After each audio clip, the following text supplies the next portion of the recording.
The Internet in the year 2009. We send emails, make calls over the Internet, and discuss topics we take an interest in. Even our banking is going virtual. But what we take for granted today was only a vague idea 50 years ago. In order to understand how we got this far, let's go back to 1957, when everything began.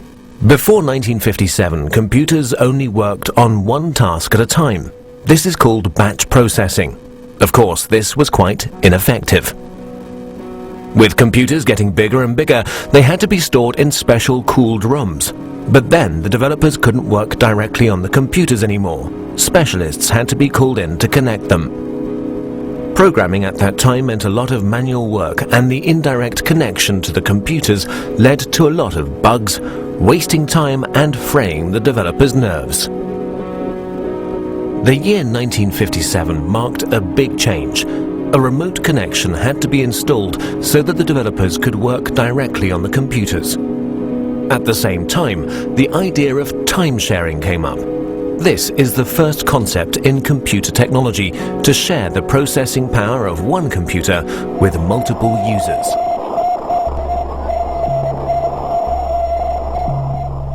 On October 4th in 1957, during the Cold War, the first unmanned satellite Sputnik 1 was sent into orbit by the Soviet Union. The fear of a missile gap emerged. In order to secure America's lead in technology, the US founded the Defense Advanced Research Project Agency in February 1958.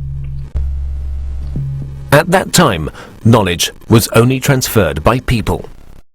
The DARPA planned a large-scale computer network in order to accelerate knowledge transfer and avoid the doubling up of already existing research. This network would become the ARPANET. Furthermore, 3 other concepts were to be developed, which are fundamental for the history of the Internet. The concept of a military network by the RAND Corporation in America. The commercial network of the National Physical Laboratory in England.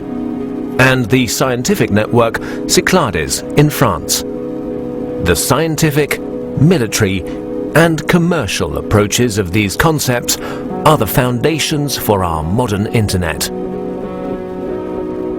Let's begin with the ARPANET, the most familiar of these networks. Its development began in 1966. Universities were generally quite cautious about sharing their computers. Therefore, small computers were put in front of the mainframe.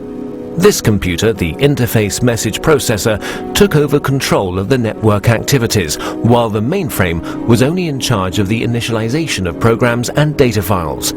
At the same time, the IMP also served as interface for the mainframe. Since only the IMPs were interconnected in a network, this was also called IMP subnet. For the first connections between the computers, the Network Working Group developed the Network Control Protocol. Later on, the NCP was replaced by the more efficient Transmission Control Protocol. The specific feature of the TCP is the verification of the file transfer. Let's take a short detour to England. Since the NPL network was designed on a commercial basis, a lot of users and file transfer were expected. In order to avoid congestion of the lines, the sent files were divided into smaller packets, which were put together again at the receiver. Packet switching was born.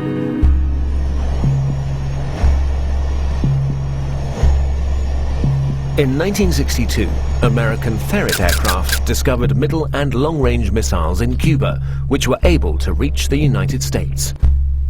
This stoked fear of an atomic conflict. At that time, information systems had a centralized network architecture. To avoid breakdown during an attack, a decentralized network architecture had to be developed, which, in case of loss of a node, would still be operative. Communication still used to work through radio waves. That would have caused problems in case of an atomic attack. The ionosphere would be affected and the long-wave radio waves wouldn't work anymore. Therefore, they had to use direct waves, which, however, don't have a long range. A better solution was the model of a distributed network. Thus, long distances could be covered with a minimum of interference. Another milestone followed with the development of the French network Cyclades. Since Cyclades had a far smaller budget than ARPANET, and thus also fewer nodes, the focus was laid on the communication with other networks.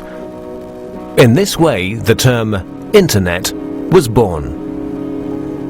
Moreover, Cyclades' concept went further than ARPAs and the MPLs. During communication between sender and receiver, the computers were not to intervene anymore, but simply serve as a transfer node. Cyclades' protocol went through all machines using a physical layer that was implemented into the hardware, providing a direct connection with the receiver, an end-to-end structure. Inspired by the Cyclades network and driven by the incompatibility between the networks, their connection gained in importance everywhere. The phone companies developed the X.25 protocol, which enabled communication through their servers, in exchange for a monthly basic charge, of course. DARPA's transmission control protocol was to connect the computers through gateways. And the International Organization for Standardization designed the OSI reference model. The innovation of OSI was the attempt to standardize the network from its ends, and the channel's division into separate layers. Finally, the TCP assimilated the preferences of the OSI reference model and gave way to the TCP/IP protocol, a standard which guaranteed compatibility between networks, and finally merged them, creating the Internet. By February the 28th, 1990, the ARPANET hardware was removed, but the Internet was up and running.